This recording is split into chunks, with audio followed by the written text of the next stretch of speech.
आज हम third chapter शुरू करेंगे, लीजेंड्रेस इक्वेशन। जनरल इक्वेशन, इस इक्वेशन की फॉर्म आपके पास क्या होती है, 1 minus x square d two y by d x square minus 2x d y by d x plus n into n plus 1y equals to 0। और n आपके पास कोई भी पैरामीटर होगा विच में भी रियल और अ कॉम्प्लेक्स। ये वैल्यू रियल भी हो सकती है और अ कॉम्प्लेक्स भी हो सकती है। हम इसके सॉल्यूशन को कैसे फाइंड आउट करते हैं। लीजेंड्रे की जनरल इक्वेशन आपके पास क्या होती है, 1 minus x square d two y by d x square minus 2x d y by d x plus n into n plus 1 y equals to 0। अब यहाँ अगर मैं इस फर्स्ट चैप्टर के मेथड के अकॉर्डिंग अगर हम चलते हैं तो d two y by d x square minus 2x over 1 minus x square d y by d x plus n into n plus 1 over 1 minus x square.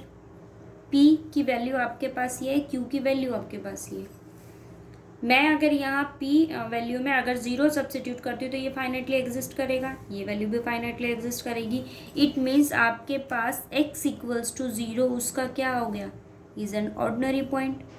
वो आपका क्या हो गया, ऑर्डिनरी पॉइंट हो गया।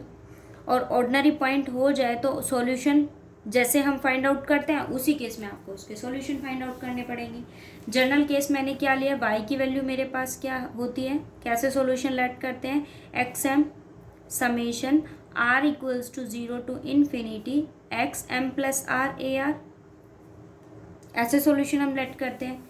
Then d y by d x is summation r equals to 0 to infinity a r x m plus r x m plus r minus 1।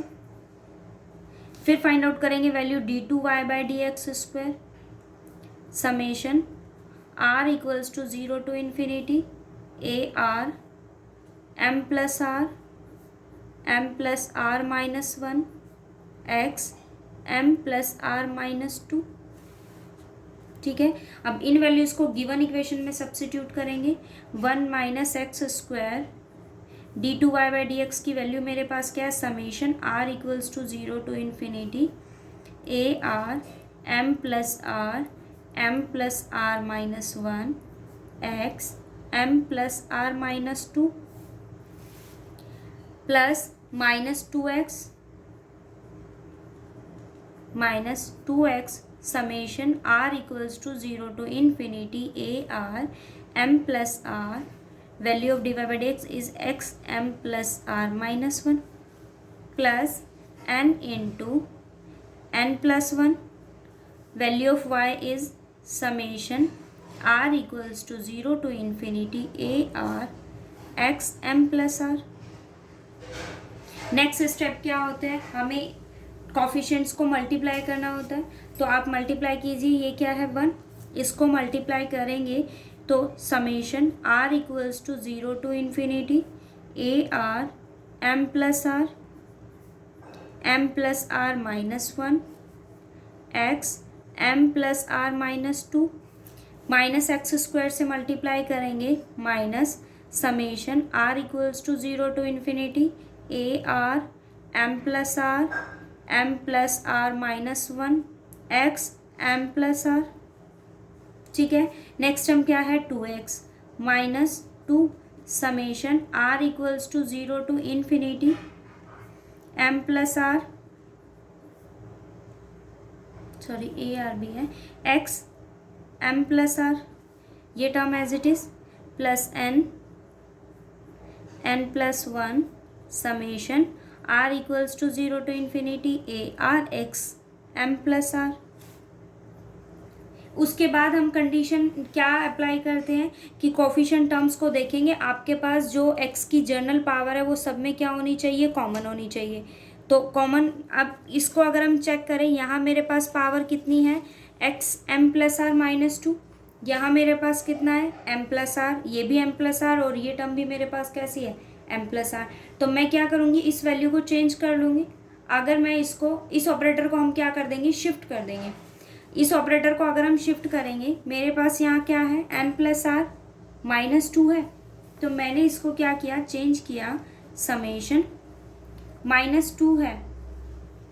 अगर मैं यहाँ 0 अप्लाई करती हूँ तो वैल्यू मेरे पास क्या आएगी, m-2, मतलब x की पावर मेरे पास यहाँ क्या बननी चाहिए, m-2। तो उस केस में मैंने इसको क्या ले लिया, m plus r. m plus r को m-2 बनाने के लिए r समेशन कहाँ से शुरू होगा, -2 से। फर्स्ट टर्म यहाँ क्या है, a0, तो ये समेशन क्या हो जाएगा, ar की वैल्यू ar प्लस 2, आप सब्सिट्यूट कीजिए, -2 तो क्या हो गया, a0 हो गया। ठीक है, उसके बाद यहाँ सब्सिट्यूट करेंगे तो ये वैल्यू आपको क्या देगा, m, ये ऑपरेटर भी चेंज हो जाएंगे, ये वैल्यू मेरे पास हो जाएगी m प्लस आर प्लस 2, और ये वैल्यू आपके पास हो जाएगी m प्लस आर प्लस। ठीक है, बाकी सारी टर्म्स मेरे पास एज इट इज़ रहेंगी, minus summation r equals to 0 to infinity a r m plus r minus 1 x m plus r minus 2 summation r equals to 0 to infinity a r m plus r power of x is m plus r plus n plus 1 summation r equals to 0 to infinity a r x m plus r equals to 0। उसके बाद हम क्या करते हैं, summation सब में common बनाते हैं। समेशन यहाँ कॉमन बनाइए तो -2 सब्सिट्यूट करेंगे a0, -2 सब्सिट्यूट करेंगे m, यहाँ -2 सब्सिट्यूट करेंगे m-1, power of x is m-2, -1 substitute करेंगे तो a1, m plus 1, m power of x is m-1। बाकी जो टर्म्स हैं वो एज इट इज, -2 के लिए ओपन किया है, -1 के लिए। तो समेशन अब कहाँ से शुरू होगा, r equals to 0 to infinity a r plus 2 m plus r plus 2 m plus r plus 1 x m plus r.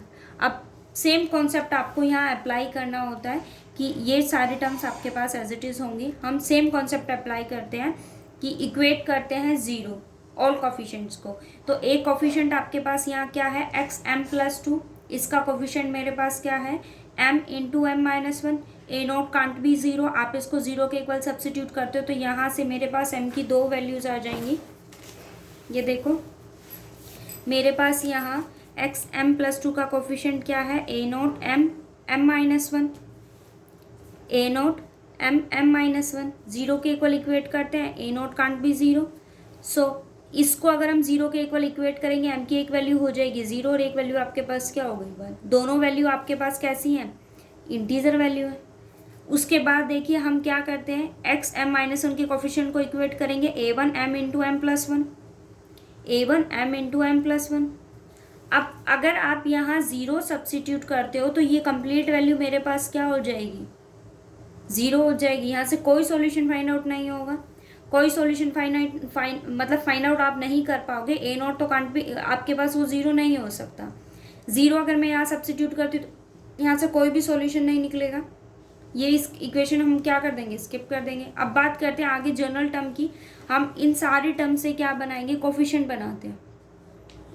ये प्रोसेस आपके फर्स्ट चैप्टर जैसा है, इसीलिए मैं इसको ओरली बता रही हूँ। जैसे हमने उसकी एक्सरसाइजेस की हैं, टोटल कॉन्सेप्ट उसके जैसा है, तो मैं बार बार एक ही मेथड तो नहीं बता सकती ना। आप सेम उसी के जैसा प्रोसीजर है आपके पास। यहाँ x m-2 है, उसके कोफिशिएंट को मैंने इक्वेट किया, फिर इसके कोफिशिएंट को यहाँ आपके पास इस टर्म में जो ये टर्म थी इसके सारे कोफिशिएंट को मैंने अब समेशन 0 से बिगिनिंग किया, क्योंकि ये दोनों टर्म्स मैंने ओपन की। अब समेशन 0 से, और हर टर्म के लिए आपके पास क्या है, x की पावर m-1 है, सॉरी m प्लस आर है। आप सारे टर्म्स के कोफिशिएंट को कंपेयर कीजिए, कॉमन ले लेंगे तो मेरे पास एक जनरल सॉल्यूशन यहाँ आ जाएगी। हम r की वैल्यू को सब्स्टिट्यूट करते हैं, यहाँ से कोफिशिएंट टर्म्स के सॉल्यूशन आपके पास आ जाएंगे, और उस इक्वेशन को हम किस में सब्स्टिट्यूट कर देंगे, y में। ये y की वैल्यू होती है आपके पास x m a0 a1 a2 up to, यहाँ वैल्यूज़ को सब्स्टिट्यूट करेंगे, ये मेरे पास क्या दे देगा, एक जनरल सॉल्यूशन। ठीक है, या मैंने m की वैल्यू को 0 सब्सिट्यूट किया, उसके लिए एक जनरल सॉल्यूशन मिला, फिर मैंने a0 और a1 दोनों के कोफिशिएंट को सेपरेट किया, एक जनरल सॉल्यूशन मिला, जिसको मैंने इस टर्म को हमने y1 का नाम दिया और इस टर्म के लिए हमने y2 का नाम दिया, ये जनरल सॉल्यूशन। और हम फर्स्ट चैप्टर में भी सेम कॉन्सेप्ट पढ़ के आए हैं कि आपके पास अगर सेकंड ऑर्डर की डिफरेंशियल इक्वेशन होती है, सबसे पहले हम क्या करते हैं, पी और क्यू की वैल्यूज़ को फाइंड आउट करते हैं। पी और क्यू फाइंड आउट करने के बाद आप ये चेक करोगे कि x equals to a point आपके पास उसका ऑर्डिनरी है, रेगुलर, सिंगुलर पॉइंट है। उसके बाद हम चेक करते हैं रेगुलर है या इरेगुलर है। उसके लिए कॉमन सॉल्यूशन एप्लीकेबल होता है आपके पास कि y हम लेट करते हैं, dy बाई डी एक्स निकालते हैं, d2y बाई, और उसके अंदर सब्सिट्यूट करते हैं। केसेस डिपेंड करता है कि आप n की वैल्यू को यहाँ क्या निकालते हो। फर्स्ट चैप्टर में मैंने आपको अच्छे से सारी चीज़ें बताई हैं कि m की वैल्यू के ऊपर केसेस डिपेंड करते हैं, यूनिक होगी, डिसजॉइंट होती हैं, इक्वल वैल्यूज़ होती हैं, और अगर कोई वैल्यू मतलब अगर आपके पास अनइक्वल है but differ by N integer, तो केसेस डिपेंड करते हैं कि वो m को इन्फिनिटी, मतलब बाई इक्वेशन अगर हम वहाँ सब्सिट्यूट करते हैं y के अंदर m, तो वो उसको इन्फिनिटी बनाती है या इनडिटर्मिनेट फॉर्म में, तो उसके केसेस अलग अलग होते हैं। हमने लीजेंड्रे, मेरे पास सेकंड ऑर्डर के डिफरेंशियल इक्वेशन और जीरो उसका ऑर्डिनरी पॉइंट था, तो उसके लिए हमने सेम कॉन्सेप्ट से सॉल्यूशन फाइंड आउट किया। अब आपने जो यहाँ सॉल्यूशन निकाला है उसके लिए दो फंक्शन आपके पास आए, y1 और y2। हर सॉल्यूशन के लिए हम लोग क्या चेक करते हैं कि मेरे पास जो सॉल्यूशन एग्जिस्ट कर रहा है वो कैसा होना चाहिए, LI होना चाहिए, लीनियरली इंडिपेंडेंट होना चाहिए। हम लीनियरली डिपेंडेंट सॉल्यूशन एग्जिस्ट नहीं करा सकते। तो ये आपका सॉल्यूशन है कि दोनों में मेरे पास y1 और y2 दोनों कैसे हैं, लीनियरली इंडिपेंडेंट सॉल्यूशन है किसके, लीजेंड्रे इक्वेशन की, और जहाँ पर मैंने m की वैल्यू को क्या लिया है, 0। और अगर इसकी रेडियस ऑफ कन्वर्जेंस निकालना हो तो वो भी हमने कॉन्सेप्ट क्लियर किया था कि अगर रेडियस ऑफ कन्वर्जेंस हम फाइंड आउट करते हैं तो दो कॉन्सेप्ट हम यूज़ करते हैं, एक an+1 over an limit n tends to infinity, इस मेथड से फाइंड आउट करते हैं, और an इसकी पावर 1/n हम लेते हैं, limit n tends to infinity, दोनों ही कॉन्सेप्ट से हम radius of convergence find out करते हैं, और इनसे हमारे पास 1/r आता है। तो किसी भी सॉल्यूशन के लिए अगर radius of convergence find out करना हो तो हम उसको ऐसे फाइंड आउट कर सकते हैं, ठीक है। सेकेंड थिंग अगर मैं यहाँ देखें हम, तो आपने यहाँ दो वैल्यूज़ ली है, एक y1 मैंने लेट किया और एक वैल्यू मैंने क्या ली है, y2। y1 आपके पास a0 का कोफिशिएंट है, और जो मेरे पास y2 है वो आपके पास क्या है, a1 का कोफिशिएंट है, ठीक है। अगर आप दोनों इक्वेशन को ध्यान से देखो तो मेरे पास जो y1 है वो वैल्यू क्या है, 1 minus n n+1/2 factorial, n minus 2 n n+1 n+3 n-2 है ये, ठीक है। और अगर मैं इस वैल्यू की बात करूं, देखो अगर हम y1 की बात करते हैं तो y1 में आपके पास यहाँ क्या है, n-2, ये वैल्यू कैसी है आपके पास, इवन है ना, ओड नहीं है, ये वैल्यू आपके पास कैसी है, इवन है। देखो मेरे पास जो y1 है वो क्या है, 1 minus n into n+1/2 factorial x square plus n-2 n+1 n+3 over 4 factorial x4 plus up to चलता जाएगा, जो इससे नेक्स्ट टर्म आएगी वो आपके पास क्या होगी, n-2 n-4 n-2 n+1 n+3 n+5 over 6 factorial x की पावर 6, अप टू चलता जाएगा।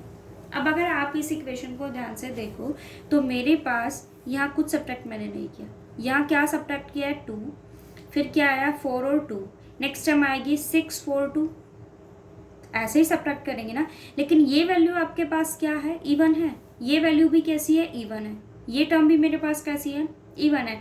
इट मीन्स आपके पास जो हम लीजेंड्रे इक्वेशन जनरल जो हम चूज करते हैं, यहाँ n आपके पास क्या होता है, एक पैरामीटर होता है, वो रियल भी हो सकता है और कॉम्प्लेक्स भी हो सकता है। अगर मैं बात करूँ कि ये वैल्यू जो है वो आपके पास कैसी हो, मे भी सपोज करो कि ये n आपके पास इवन इंटीजर हो, n मैंने कैसा लिया, इवन इंटीजर लिया।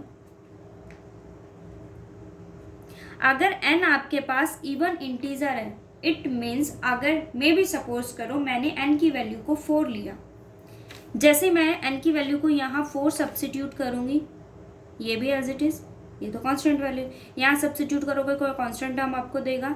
आपने यहाँ 4 सब्स्टिट्यूट किया, ये भी कोई कांस्टेंट टर्म देगा आपको। आप जैसे ही यहाँ 4 सब्स्टिट्यूट करोगे कंप्लीट वैल्यू क्या हो जाएगी, 0।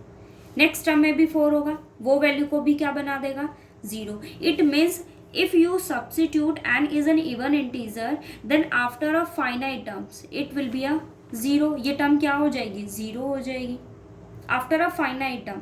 इट मीन्स अगर मैं इसको इनफाइनाइट सीरीज बनाना चाहूँ, लेकिन अगर मैं इनको इवन इंटीजर ले लूँ तो ये सीरीज आपके पास कैसी हो जाएगी, एक पॉलिनोमियल बन जाएगा और फाइनाइट टर्म्स। सेम ऐसे अगर मैं y2 की बात करूँ तो आपके पास जो y2 की वैल्यू है वो क्या है, a1 का कोफिशिएंट देखेंगे x minus n minus 1 n plus 2 over 3 factorial x cube plus n minus 3 n minus 1 n plus 2 n plus 4 over 5 factorial x5। इससे नेक्स्ट टर्म की अगर हम बात करें तो वो आपके पास क्या आएगा, n minus 5 n minus 3 n minus 1 n plus 2 n plus 2 n plus 4 n plus 6 over 7 factorial and the power of x is 7। अब आप यहाँ देखो, मैंने यहाँ टर्म में क्या सब्ट्रैक्ट किया है, 1 3 1 5 3 1, इट्स एन ऑड इंटीजर ना। तो अगर आप y2 के लिए n को चूज करते हो कि n मेरे पास कैसा होगा, ओड होगा। n अगर ओड हुआ, मान लीजिए मैंने n की वैल्यू को 5 ले लिया, ये फाइनाइटली एग्जिस्ट कर जाएगा, ये वैल्यू भी फाइनाइटली एग्जिस्ट कर जाएगी। जैसे ही आप n की वैल्यू को 5 यहाँ सब्स्टिट्यूट करोगे कंप्लीट वैल्यू क्या हो जाएगी, 0। इसे नेक्स्ट टर्म भी आपके पास क्या हो जाएगी, 0। 3 सब्स्टिट्यूट करते हो ये फाइनाइटली एग्जिस्ट करेगा, बट जैसे ही आप यहाँ 3 सब्स्टिट्यूट करोगे इससे आगे की सारे टर्म्स आपके पास क्या हो जाएंगी, 0। तो अगर आप n को कोई इंटीजर चूज करते हो इवन या ओड, तो या तो ये आपके पास फाइनाइट टर्म का पॉलिनोमियल देगा या फिर ये आपके पास फाइनाइट टर्म्स का पॉलिनोमियल देगा। इट मीन्स इन दोनों के पास कोई भी इनफाइनाइट सीरीज एग्जिस्ट नहीं करेगी। तो मेरा सिर्फ यहाँ बताने का ये मतलब है कि y1 और y2 डिपेंड करते हैं कि आप n की क्या वैल्यूज को चूज कर रहे हो। अगर वो फाइनाइटली एग्जिस्ट कर रहा है तो इसका मतलब उसके पास कोई भी फाइनाइट पॉलिनोमियल एग्जिस्ट करेगा। n is an integer positive or negative, तो general solution of the Legendre equation consist of polynomial finite terms and a infinite terms solution. उसके पास इनफाइनाइट सीरीज भी सॉल्यूशन एग्जिस्ट कर जाएगा, ठीक है। अब कोई भी मैंने सिर्फ यहाँ ओड इवन की बात की है, ओड इवन की बात की तो वो फाइनाइटली टर्म आपके पास एग्जिस्ट करेगी। आप कोई और वैल्यूज ले लीजिए तो उसके लिए इनफाइनाइट सीरीज टर्म आपको देगा। तो क्या कहता है कि polynomial solution with A not और a1, आपने जो a नॉट और a1 चूज किए हैं उसके लिए in such a way that the value of polynomial becomes a 1 at x equals to 1। मतलब आप x की जगह 1 सब्स्टिट्यूट कीजिए और अगर कोई पॉलिनोमियल आपके पास 1 बना देता है तो उस पॉलिनोमियल को हम क्या कहेंगे, लीजेंड्रे पॉलिनोमियल कहेंगे। और उसको डिनोट किससे करते हैं, pn(x) से डिनोट करते हैं। और मान लीजिए आप a नॉट और a1 की कोई भी सुटेबल वैल्यूज को अगर चूज करते हो और उस केस में आपके पास उसके लिए इनफाइनाइट और नॉन टर्मिनेटिंग टर्म्स एग्जिस्ट करती हैं, तो उस केस में हम उसे क्या कहेंगे, Legendre function of second kind. और उसको किससे डिनोट करते हैं, qn से। pn से अगर किसी लीजेंड्रे पॉलिनोमियल को डिनोट करते हैं तो it means at x equals to 1 वो क्या वैल्यू देगा, 1 देगा। लेकिन अगर नॉन टर्मिनेटिंग इनफाइनाइट सीरीज आपके पास बन रही है तो वो क्या कहलाएगी, Legendre function of second kind and is denoted by qnx, ठीक है। लीजेंड्रे इक्वेशन जनरल आपके पास ये होती है 1 minus x square d2y by dx square minus 2x dy by dx plus n into n plus 1 into y. ये आपके पास general equation होती है। इसका सॉल्यूशन हम x0 आपके पास ये इसका ऑर्डिनरी पॉइंट था, तो फर्स्ट चैप्टर के अकॉर्डिंग जैसा आप सॉल्व करते हो मैंने उसको वैसे ही सॉल्व किया। इसके ऊपर केसेस डिपेंड कर गए कि n की वैल्यू 0 और 1 आपके पास थी, तो उसके लिए हमने दो वैल्यूज़ को फाइंड आउट किया, एक y1 और y2 दोनों आपके पास कैसे हैं, LI सॉल्यूशन से। अब एन के केसेस हमने यहाँ बनाए कि अगर फाइनाइटली एग्जिस्ट करता है और अगर आप x की जगह 1 सब्सिट्यूट करते हो और गिवन पॉलिनोमियल आपको क्या वैल्यू दे दे 1, तो वो आपके पास क्या कहलाएगी, लीजेंड्रे इक्वेशन कहलाएगी। ठीक है, लीजेंड्रे इक्वेशन कहलाएगी। और उसको हम डिनोट किससे करेंगे, पी एन एक्स से डिनोट करेंगे।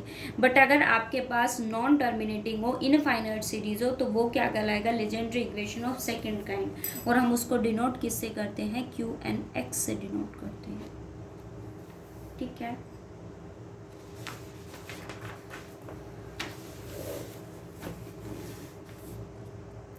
रॉड्रिक की फॉर्मूला देखो क्या होता है।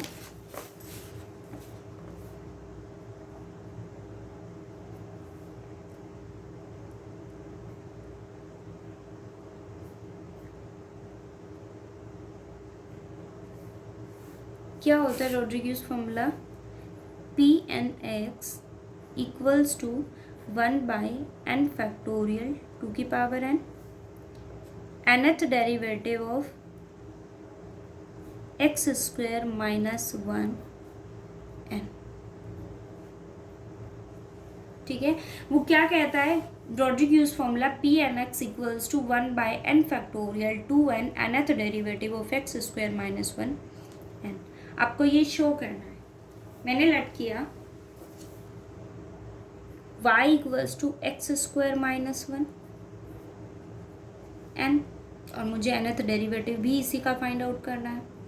तो मैंने चूज कर लिया कि ये मेरे पास क्या है, y। Then find out dy by d x n x square minus 1 n minus 1 and the derivative of x square minus 1 is 2x। 1 का डेरिवेटिव मेरे पास क्या हो जाएगा, 0 हो जाएगा। 1 का डेरिवेटिव मेरे पास क्या हो जाएगा, 0 हो जाएगा। dy by d x is 2nx x square minus 1 n minus 1। ठीक है, मैंने क्या किया,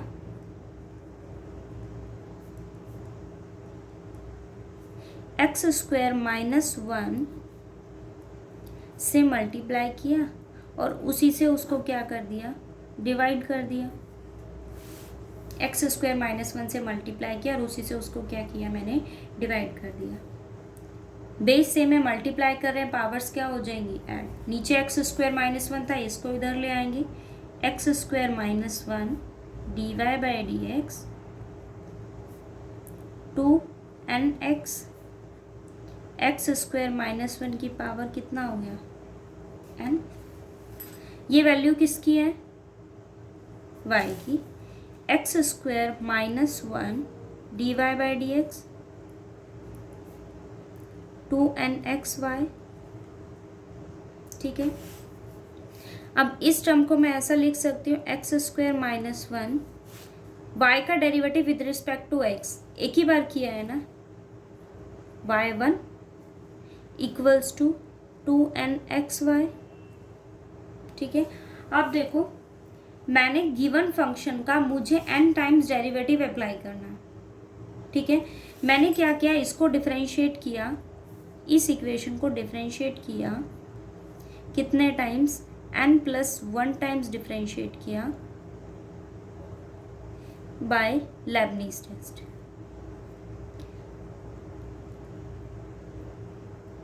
by Leibniz test, Leibniz theorem, Leibniz test. देखो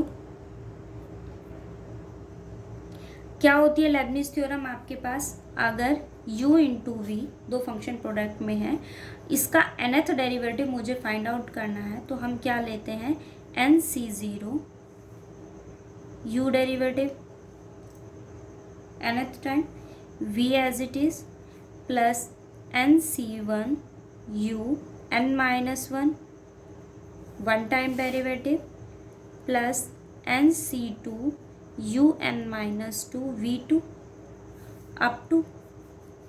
ठीक है, और इस लेबनीज थ्योरम में हम एक चीज़ चूज करते हैं कि आप v वो लोगे जो एक फाइनाइट टर्म के बाद क्या हो जाएगा, एलिमिनेट हो जाएगा।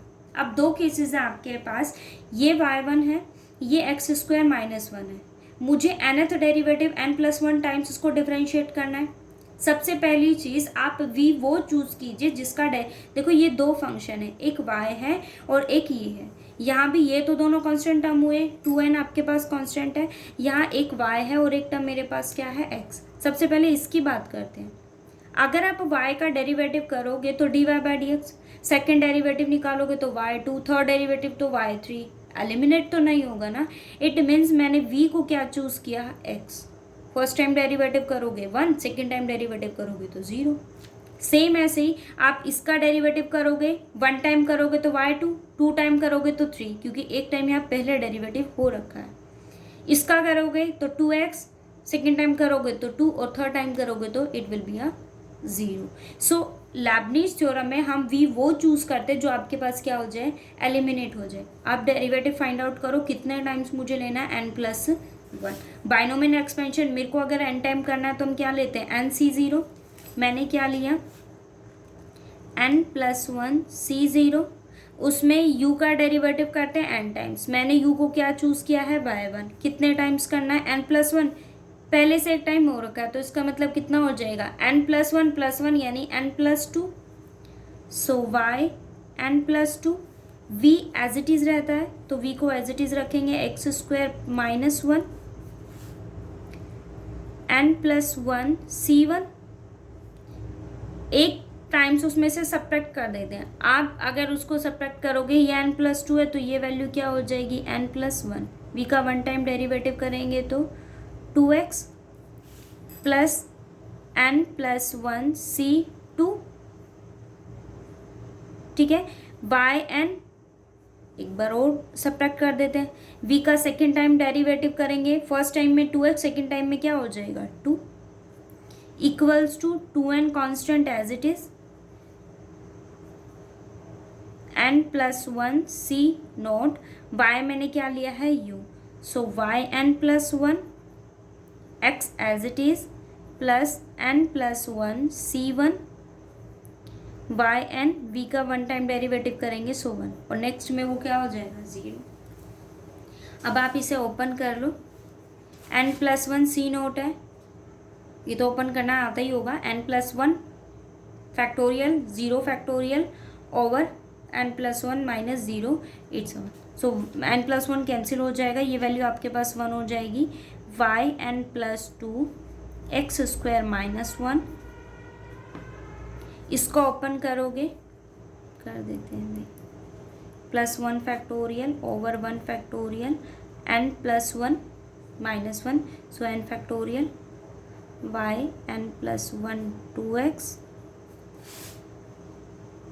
n+1 फैक्टोरियल 2 फैक्टोरियल n+1 - 1, तो ये आपके पास क्या वैल्यू दे देगा, सॉरी 2 फैक्टोरियल था, -2 करेंगे तो n-1 फैक्टोरियल 2yn। यहाँ देखो 2n, ये 1 हो जाएगा, x yn+1। ठीक है, इसको ओपन करेंगे तो ये वैल्यू आपको क्या देगा, n+1 फैक्टोरियल 1 फैक्टोरियल, यहाँ सब्ट्रैक्ट करेंगे तो n फैक्टोरियल yn। ठीक है, ये देखो yn+2 x² - 1, n फैक्टोरियल से n कैंसिल हो जाएगा, क्या बचेगा, n+1 2x yn+1। यहाँ क्या टर्म रहेगी, n-1 है तो n+1 n-1 फैक्टोरियल से बाकी टर्म्स कैंसिल हो जाएंगी। सो n इंटू n+1, 2 से 2 कैंसिल आउट हो जाएगा, yn। यहाँ क्या होगा 2nx yn+1, इसको भी कैंसिल आउट करेंगे तो आपके पास क्या बचेगा, n+1 yn। अब इन सारे टर्म्स को हम उधर ले जाएंगे, कॉमन ले लेंगे। जैसे देखो ये yn है, ये yn, दोनों टर्म्स में से yn कॉमन आ जाएगा। ठीक है, यहाँ yn+1 इन दोनों टर्म्स में से कॉमन आ जाएगा, ये टर्म एज इट इज हो जाएगी।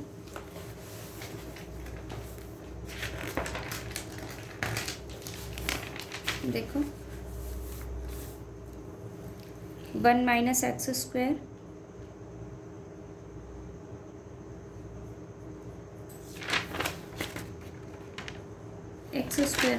1 yn+2 प्लस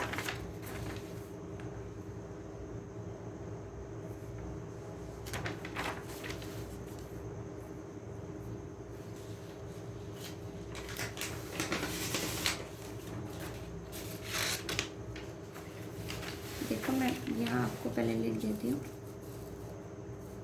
मुझे नोट करने में प्रॉब्लम नहीं होगा।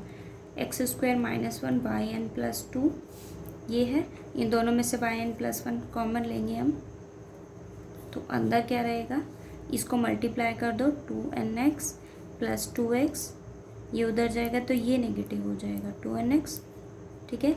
अब इसको देखो प्लस ये उधर जाएगा n² + n, ये टर्म उधर जाएगी -n -1 y, ठीक है। इसको यहाँ लिख दीजिए,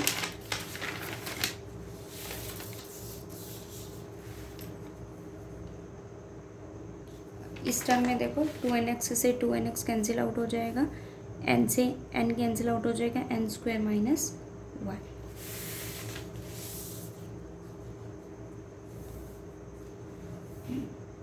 1 yn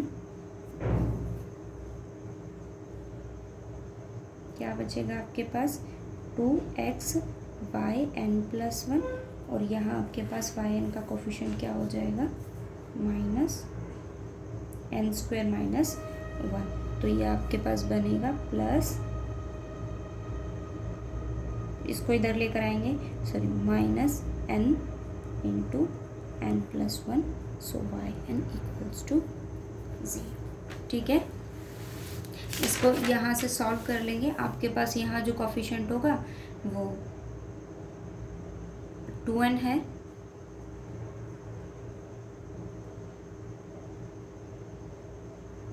ठीक है। इसका मैं ये 2n स्किप कर दिया था, 2n है, यहाँ से yn को कॉमन लेंगे तो ये वैल्यू आपके पास क्या हो जाएगी, n × n+1 yn = 0।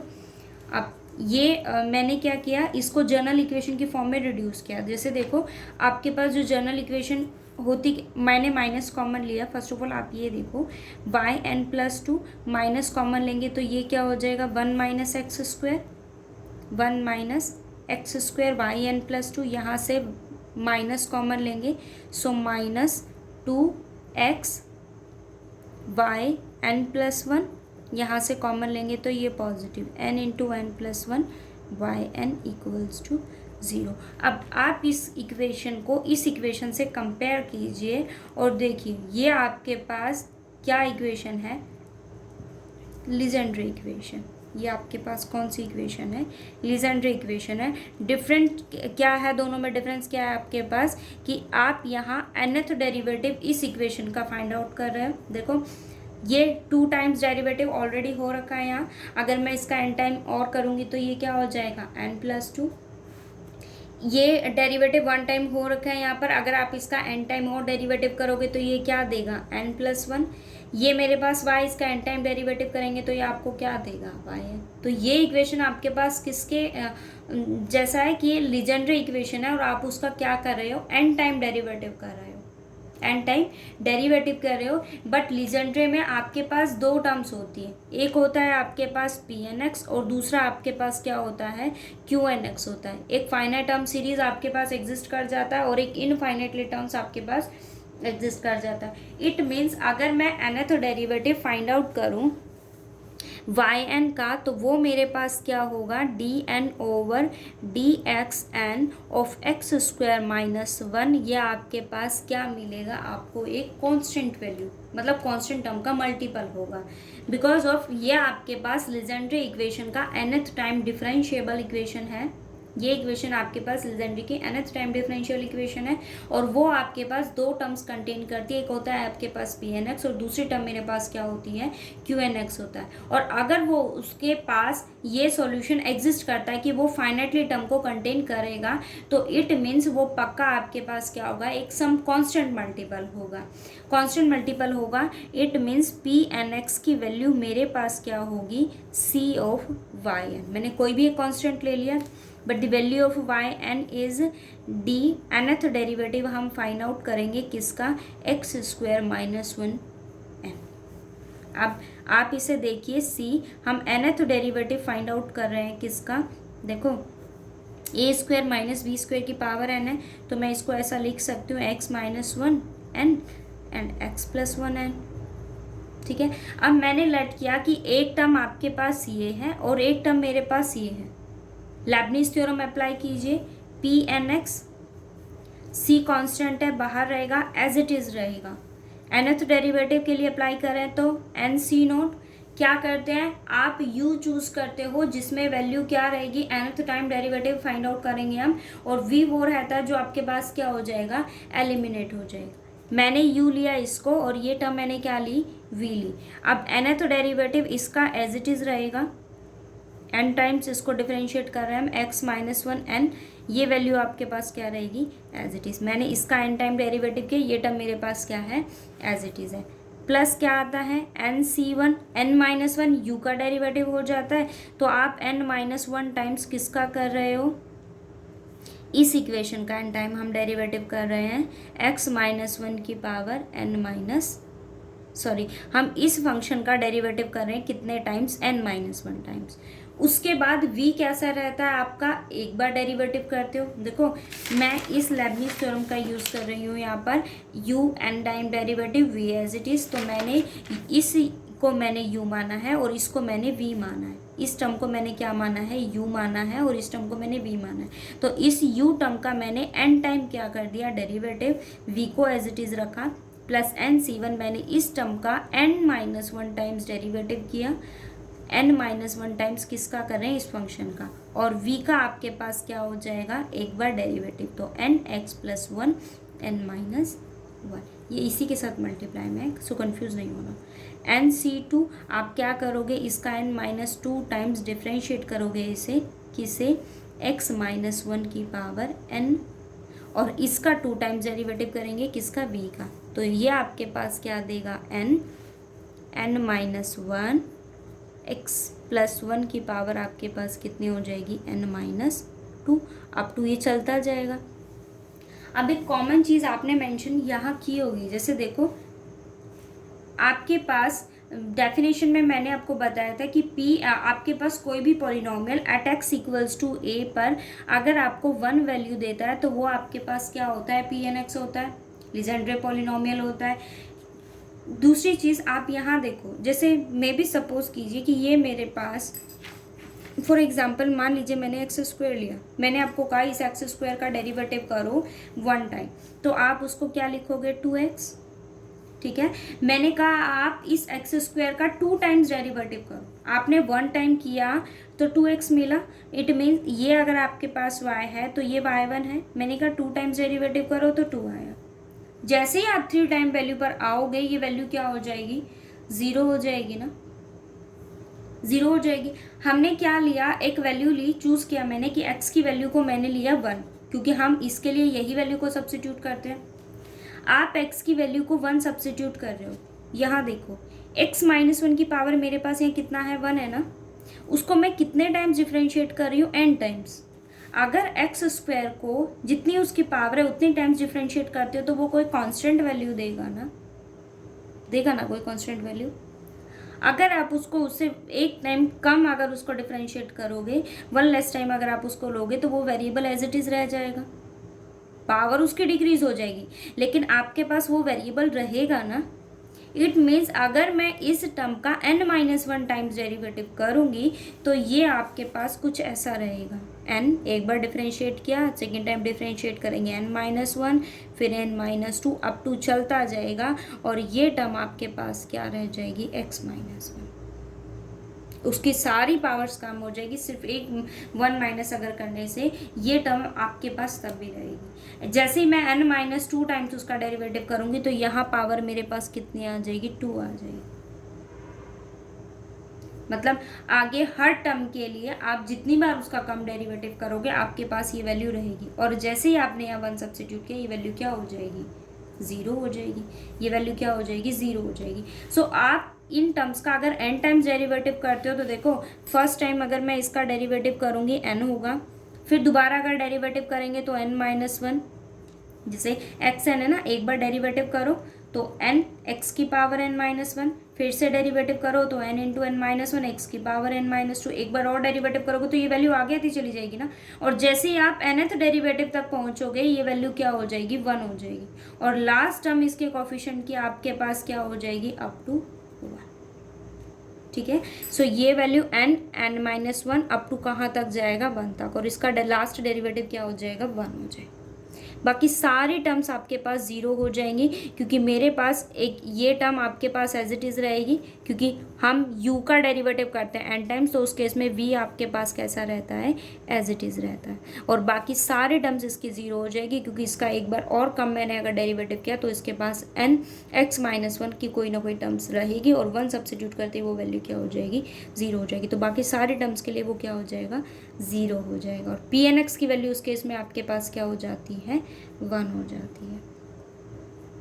सो ये c इंटू में था, c इक्वल्स टू ये वैल्यू मेरे पास क्या है, n फैक्टोरियल, यहाँ 1 सब्सिट्यूट करेंगे तो 2 की पावर n, c की वैल्यू निकालिए 1 बाय n फैक्टोरियल 2 की पावर n, ये c की वैल्यू आई है, c की वैल्यू को इस इक्वेशन में सब्सिट्यूट कर दीजिए। सो मेरे पास सॉल्यूशन क्या आ गया, P N x equals to c की value, sorry P N X, ये यहाँ सब्सिट्यूट करेंगे जो हमने कॉन्स्टेंट मल्टीपल लिया था ना, पी एन एक्स, आप यहाँ वैल्यू डालिए, पी एन एक्स की वैल्यू मेरे पास क्या हो जाएगी, सी की वैल्यू मेरे पास क्या है, 1 बाई एन फैक्टोरियल 2 की पावर n, और ये क्या है, nth डेरिवेटिव हम किसका कर रहे हैं यहाँ, एक्स स्क्वायर माइनस n का, माइनस 1 की पावर, ठीक है, ये आपके पास क्या है, रोड्रिग्यू फॉर्मूला। मुझे शो भी यही करना था तो मैंने y यही लेट किया, और y का nth डेरिवेटिव हमने शो कर दिया कि वो वैल्यू आपके पास क्या रहेगी, ये, ठीक है, ये मेरे पास रोड्रिग्यू फॉर्मूला था। अब आप ये आर्टिकल ट्राई करना, derivative of Legendre polynomial from the Rodrigues formulas, Legendre polynomial का आपको डेरिवेटिव करना है रोड्रिग्यू फॉर्मूला के रिस्पेक्ट से, ठीक है, कोई प्रॉब्लम हो तो आप बताना, आप इसको ट्राई करना वीडियो के साथ।